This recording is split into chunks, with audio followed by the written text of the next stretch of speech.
လူတစ်ယောက်ကတစ်ဖက်လူတစ်ယောက်ကိုဘယ်လောက်အထိမုန်းနိုင်လဲဆိုတာအခြေအနေအမျိုးမျိုးအကြောင်းအမျိုးမျိုးပေါ်မှာမူတည်တယ်လေခေါင်းတက်ကိုရောက်လာတဲ့အတွေ့တစ်ခုကဆေးရုံပေါ်မှာသေလူမျောပါဖြစ်နေတဲ့လူနာတစ်ယောက်ကိုတော့လူတွေအရန်ကြီးမမုန်းလောက်ဘူးထင်တာပဲအမုန်းတရားအတွက်နေရာတိတ်မရှိတဲ့နေရာကိုကျမတို့ဆေးရုံလို့အမိတက်ကြည့်ရအောင်တယောက်နဲ့တယောက်အမုန်းမဖွင့်နိုင်ပဲလူနာတွေအတွက်စေတနာနဲ့အချိန်ပေးနေတဲ့လူနာဆောင်တွေအကြောင်းစဉ်းစားမိလို့ကို့အဖေကို့အမေကို့ညီအကိုမောင်နှမတွေဒါမှမဟုတ်ကိုချစ်ရတဲ့သူတယောက်ယောက်ကိုဆုံးရှုံးရမှကြောက်တဲ့စိတ်နဲ့ရခင်ကတခါမှမဖြစ်ဘူးတဲ့မေတ္တာတက်လေးတစ်ခုကလူနာဆောင်တွေရဲ့ရင်ဘတ်တကားထဲကိုအရှင်တယောက်လိုဖွင့်ဝင်လာတယ်တိတ်ကိုချစ်စရာကောင်းတဲ့အနှွေးတက်လေးတစ်ခုပေါ့မောဟစိတ်တွေနဲ့အိပ်ပျော်နေတဲ့သူတယောက်ကိုရုတ်တရက်ထလော့ဟုခေါ်နိုးလိုက်တယ်လို့ပဲမိမိအရန်ချစ်ရတဲ့သူတယောက်နေမကောင်းဖြစ်ပြီဆိုမောဟစိတ်တချို့အာတစိတ်တချို့ပျောက်သွားတတ်တယ်မေတ္တာတရားတွေကရုဏာတရားတွေပျောက်ကင်းနေပြီလို့ခံစားလာရရင်ဆေးရုံကိုသွားပြီးလူနာဆောင်တစ်လားလောက်လုပ်ကြည့်တဲ့နယ်လူနာတွေစောင့်သည့်အခါတချို့ကလူနာတွေအပေါ်စိုးရိမ်စိတ်နဲ့အဆားလို့မဝင်ကြဘူးဆေးရုံဆိုတာအိမ်ကမိသားစုထမင်းဝိုင်းလိုမဟုတ်တော့ဆေးရုံကိုအိမ်လိုသဘောမထားနိုင်တာလည်းဖြစ်နိုင်တယ်အဆားလို့မဝင်တဲ့လူနာကိုကြည့်ပြီးမစားရတာလည်းဖြစ်နိုင်တယ်ညဘက်တွေရောက်ရင်လဲလူနာကိုစိုးရိမ်စိတ်နဲ့အိတ်မပျော်တတ်ကြဘူးဒါပေမဲ့တချို့ကနှိကင်းပတ်တွေလည်းအဆားလို့ဝင်တယ်ဆေးရုံကိုအိမ်လိုသဘောထားနိုင်တယ်သူတို့အားရှိမှလူနာကိုပြုစုနိုင်မယ်ဆိုတာသူတို့စိတ်ထဲမှာရှိတယ်ညဘက်တွေလဲလူနာကိုကြည်လိုက်အိတ်လိုက်ပဲရေရှည်မှာကြတော့ဒီလိုစားနိုင်အိတ်နိုင်မှလူနာကိုကြပြုစုနိုင်မယ်လေရောမရောက်ရောမလိုကျင့်လိုက်ကြသလိုပေါ့ nurse တချို့လဲဒီလိုပဲလေဒီလောက်လူနာတွေအများကြီးကြားထဲမှာသူတို့ရဲ့အရန်လှတဲ့စိတ်ထားလေးတွေနဲ့လူနာတွေကိုပြုစုရင်းစားချိန်တန်စားအိတ်ချိန်တန်အိတ်ကြတာပဲလေကိုမဝင်နေတဲ့လူနာတယောက်ဒါမှမဟုတ်တတိမရသေးတဲ့လူနာတယောက်ကိုလူနာဆောင်တွေအနေနဲ့ဘာတွေလုပ်ပေးနိုင်တယ်လဲဆိုတော့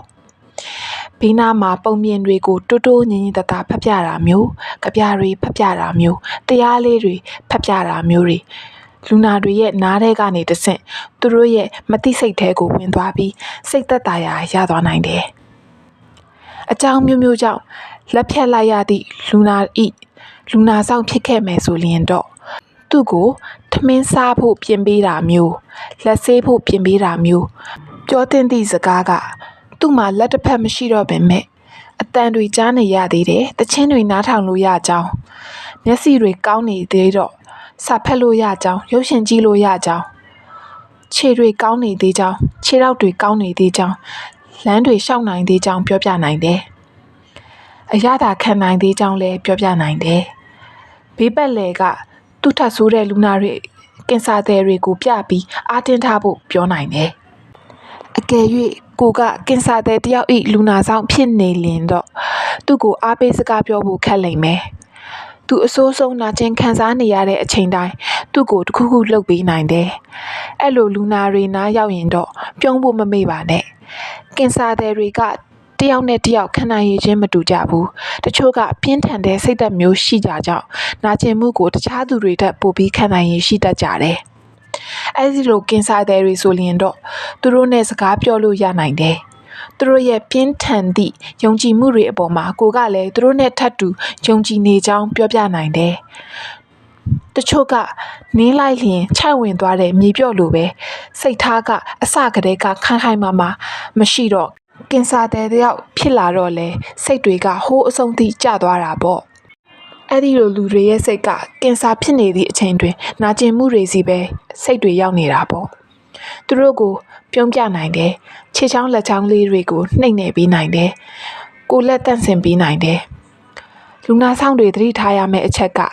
လူနာတွေနားရောက်လျင်တကိုယ်ရည်တန့်ရှင်းမှုတော့ရှိတဲ့နဲ့လူနာစီကိုကိုယ့်ရဲ့မတန့်ရှင်းတဲ့ဖုံတွေသဲတွေစီကတဆင့်ယောဂါတွေကူးစက်သွားနိုင်တယ်ပြီးတော့ကိုရောက်ရှိနေသည့်နေရာကဆေးရုံဖြစ်သည့်အတွက်စိတ်ချမ်းသာလို့ရောက်လာသည့်သူရဲ့လို့မရှိနိုင်ဘူး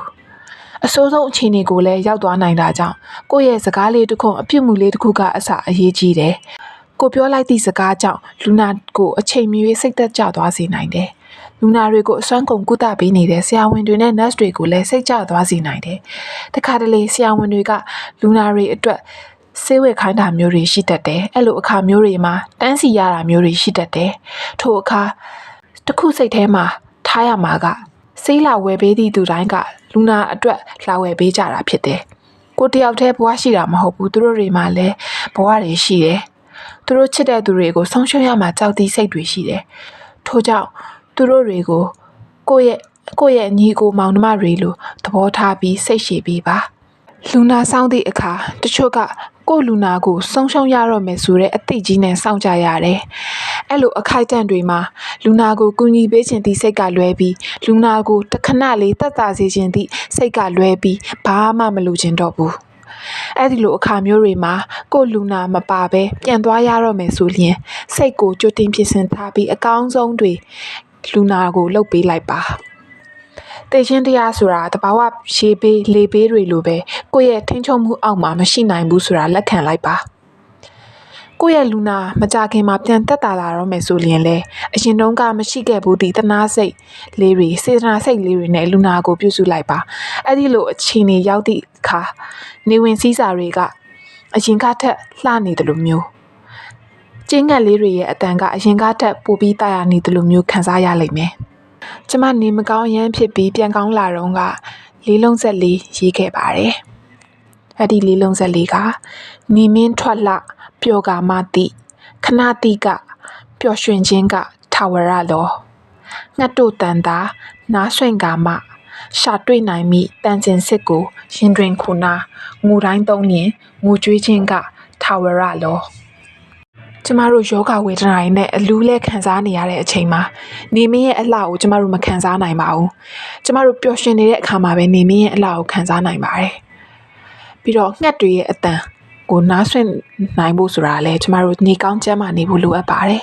အဲ့ဒီအတန်လေးတွေကိုအမြဲတမ်းနားဆွင့်ပြီးမှတ်ထားမယ်ကျမတို့ငိုကြွေးတိုင်းနားကျင်တိုင်းအဲ့ဒီအတန်လေးတွေကိုခွန်အားဖြစ်ပြန်သုံးမယ်ဆိုရင်ငိုကြွေးခြင်းတွေကလည်းထာဝရမဟုတ်တော့ပါဘူးကဲကျမရဲ့ဆောင်းပါးလေးကတော့ဒါပါပဲ